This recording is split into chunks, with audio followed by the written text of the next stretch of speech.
So previous ವಿಡಿಯೋಲಿ ನಾನು happy hormones ಬಗ್ಗೆ ಹೇಳ್ತೀನಿ ಅಂತ ಹೇಳಿದ್ದೆ. ಹ್ಯಾಪಿ ಹಾರ್ಮೋನ್ಸ್ ಅಲ್ಲಿ 4 ಟೈಪ್ಸ್ ಇದೆ. ಅದರಲ್ಲಿ ಫಸ್ಟ್ ಒನ್ ನೋಡೋದಾದ್ರೆ dopamine, second one oxytocin, third one serotonin, fourth one endorphin.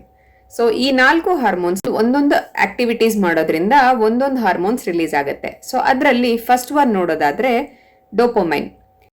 So ಈ ಹಾರ್ಮೋನ್ ರಿಲೀಸ್ ಆಗಬೇಕು ಅಂತ ಹೇಳಿದ್ರೆ 6 to 7 ಅವರ್ಸ್ ಚೆನ್ನಾಗಿ ನಿದ್ದೆ ಮಾಡಬೇಕು, ಎಕ್ಸಸೈಸ್ ಮಾಡಬೇಕು. ಸೊ ಇದೆಲ್ಲ ಮಾಡೋದ್ರ ಜೊತೆಗೆ ನಮಗೆ ಇಷ್ಟ ಆಗುವಂಥ ಮ್ಯೂಸಿಕ್ಸ್ ಕೇಳೋದು, ಮತ್ತು ಒಳ್ಳೆ ಕೆಲಸಗಳನ್ನು ಮಾಡಿಕೊಂಡು ರಿವಾರ್ಡ್ಸ್ ತಗೊಳ್ಳೋ ಅಂಥದ್ದು, ಅಥವಾ ನಾವೇ ಒಂದು ಸಣ್ಣ ಸಣ್ಣ ವಿಷಯಗಳನ್ನ ಟಾರ್ಗೆಟ್ ಇಟ್ಕೊಂಡು ಅದನ್ನು ಅಚೀವ್ ಮಾಡಿ ನಮಗೆ ನಾವು ಖುಷಿ ಪಡುವಂಥದ್ದು, ಆಮೇಲೆ ಸೆಲ್ಫ್ ಕೇರ್ ಮಾಡ್ಕೊಳ್ಳೋ ಅಂಥದ್ದು, ನಮ್ಮನ್ನು ನೋಡಿಕೊಂಡ್ರೆ ನಮಗೆ ಖುಷಿ ಆಗೋ ಥರ ರೆಡಿ ಆಗೋದಾಗಲಿ, ಅಥವಾ ಆಕ್ಟಿವಿಟೀಸಲ್ಲಾಗಲಿ, ಅಥವಾ ಬೇರೆಯವ್ರ ಜೊತೆ ಮಾತಾಡಿದಾಗ ನಮಗೆ ಕೆಲವೊಂದ್ಸತಿ ನಮಗೆ ಪ್ರೌಡ್ ಅನ್ಸುತ್ತಲ್ವಾ.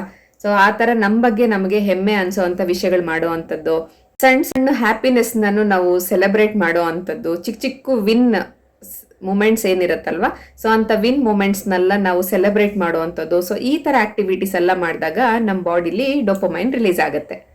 ಸೊ ನೆಕ್ಸ್ಟ್ ವಿಡಿಯೋದಲ್ಲಿ ಇನ್ನೂ ರಿಮೈನಿಂಗ್ 3 ಹಾರ್ಮೋನ್ಸ್ ಬಗ್ಗೆ ಏನಿತ್ತು ಅದರದ್ದು ಡೀಟೇಲ್ಸ್ ಕೊಡ್ತೀನಿ ಅಂತ ಹೇಳ್ತಾ, ಇದ್ರ ಬಗ್ಗೆ ಇನ್ನೂ ಎಕ್ಸ್ಟ್ರಾ ಡೀಟೇಲ್ಸ್ ನಿಮ್ಗೇನಿದ್ರು ಬೇಕಾಗಿದ್ದರೆ ಇದನ್ನೆಲ್ಲ ಎಂಜಾಯ್ ಮಾಡಿಕೊಂಡು ಇದನ್ನೆಲ್ಲ ಅಳವಡಿಸ್ಕೊಂಡು ಸೂಪರಾಗಿ ವೆಯ್ಟ್ ಲಾಸ್ ಆಗೋದು ಹೆಂಗೆ ಅಂತ ತಿಳ್ಕೊಳ್ಳೋ ಆಸೆ ಇದ್ದರೆ ಸ್ಕ್ರೀನ್ ಮೇಲಿರೋ ನನ್ನ ನಂಬರ್ಗೆ ವಾಟ್ಸಪ್ ಮಾಡಿ. I am happy to help you. Thank you.